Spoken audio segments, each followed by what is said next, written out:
Assalamualaikum warahmatullahi wabarakatuh. Nama saya Nabil Khairan Amanullah dari SMA Negeri 61 Jakarta, kelas 10 MIPA 3. Hari ini saya akan melakukan percobaan mengenai hukum 3 Newton. Tujuan dari percobaan ini adalah 1. Menemukan prinsip terdorongnya roket, 2. Mengamati contoh hukum 3 Newton, dan 3. Mengetahui gaya aksi reaksi. Dasar teori yang akan kita gunakan pada percobaan ini adalah tentunya hukum 3 Newton yang berbunyi, jika Anda mengerjakan gaya pada suatu benda, benda tersebut akan mengerjakan gaya pada Anda yang sama besarnya tetapi dengan arah yang berlawanan. Atau bisa disimpulkan, jika benda A mengerjakan gaya pada benda B, maka benda B akan mengerjakan gaya pada benda A yang besarnya sama tetapi arahnya berlawanan. Alat dan bahan yang akan kita gunakan pada percobaan ini adalah satu balon karet dan pompa angin untuk meniup balonnya, atau juga bisa memakai mulut. Langkah-langkah percobaan ini adalah 1. Kita akan meniup balon dengan pompa angin. Setelah itu saat udara sudah merasa cukup, kita akan menutup mulut balon sehingga udara yang sudah terisi tidak keluar. Kemudian langkah yang kedua, kita akan menegakkan balon dengan posisi mulut balon menghadap ke bawah atau ke lantai. Kemudian kita akan melepaskan mulut balon sehingga udara yang tadi sudah ada di dalam balon akan keluar. Setelah itu kita akan lihat kemana arah balon itu bergerak. Langkah yang ketiga, kita akan melakukan percobaan yang sama dengan langkah yang kedua, tetapi sekarang kita akan mengubah posisi balon menjadi mendatar menghadap kiri. Kemudian kita akan melepaskan mulut balon lagi dan melihat kemana arah balon itu bergerak. Dan langkah keempat yang terakhir, kita akan melakukan percobaan yang sama dengan langkah yang kedua dan yang ketiga. Tapi sekarang kita akan melakukannya 2 kali. Yang pertama, kita akan mengisi balon dengan udara yang sedikit. Kemudian setelah itu, kita akan mengisi balon dengan udara yang lebih banyak daripada percobaan yang pertama. Setelah itu, kita akan melihat perbedaan dari kedua percobaan tersebut. Dan habis itu kita akan melakukan pengolahan data dari percobaan yang kita sudah lakukan dan akhirnya kita akan menarik kesimpulan.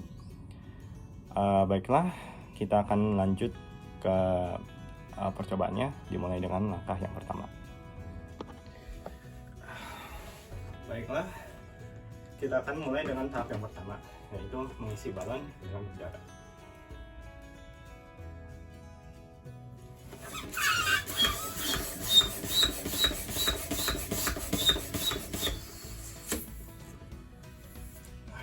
Baiklah, balon sudah terisi dengan udara. Sekarang kita akan lanjut ke tahap yang kedua. Baiklah, balon sudah ditegakkan dan sekarang kita akan melepaskan mulut balon dan melihat kemana arah balon itu bergerak. Baiklah.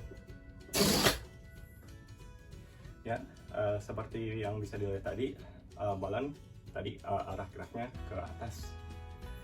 Baiklah, sekarang kita akan lanjut ke tahap yang ketiga. Baiklah, sekarang kita akan lanjut ke tahap yang ketiga, di mana saya akan mendapatkan balon dan saya akan memposisikan balon menghadap arah kiri saya dan mulut balon menghadap arah kanan saya. Baiklah, sekarang saya akan melepaskan mulut balon dan melihat kemana arah balon bergerak. Ya, seperti yang bisa dilihat tadi, arah balon itu bergerak ke arah kiri saya. Baiklah, sekarang kita akan mengakhiri percobaan dengan langkah yang keempat. Baiklah, kita akan mulai dengan tahap yang keempat, di mana pertama saya akan mengisi balon dengan air udara yang sedikit. Seperti yang bisa dilihat, balonnya kecil. Dan sekarang saya akan melepaskan balon dan melihat apa yang akan terjadi. Ya, itu yang terjadi apabila balon hanya diisi dengan udara sedikit. Sekarang kita akan lihat apa yang terjadi jika kita isikan dengan udara yang lebih banyak. Baiklah, balonnya saya sudah isi dengan udara yang lebih banyak. Seperti yang bisa dilihat, balonnya sudah lebih besar. Sekarang saya akan melepaskan balon dan melihat apa yang akan terjadi.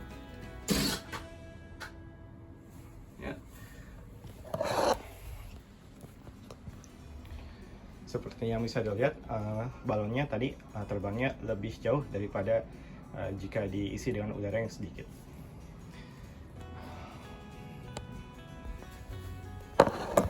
Baiklah, semua langkah dari percobaan sudah dilaksanakan. Sekarang saya akan mulai dengan pengolahan data.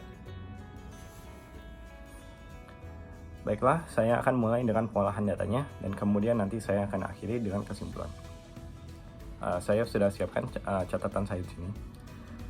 Jadi, pada langkah yang kedua, setelah mulut balon dilepaskan, balon tersebut terbang. Arah gerakan balon itu berlawanan dengan arah keluarnya udara dari balon.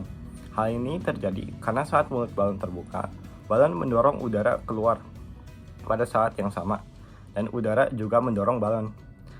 Akibat dorongan udara dari dalam balon, yaitu gaya aksi, udara yang di luar balon itu memberikan dorongan ke balon, yaitu gaya reaksi. Dorongan yang diberikan udara di luar balon berlawanan dengan dorongan udara dari dalam balon. Kedua gaya mempunyai besar yang sama tetapi berlawanan arah. Nah, akibat dari dorongan udara di luar balon ini, balon dapat melesat terbang. Dan pada langkah yang ketiga, udara yang keluar lewat mulut balon memberikan gaya reaksi dengan mendorong balon ke kiri, sehingga balon bergerak ke kiri, yang tadi bisa dilihat.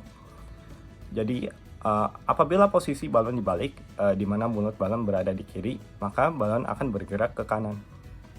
Besar gaya aksi dan reaksi sama, hanya berlawanan arah.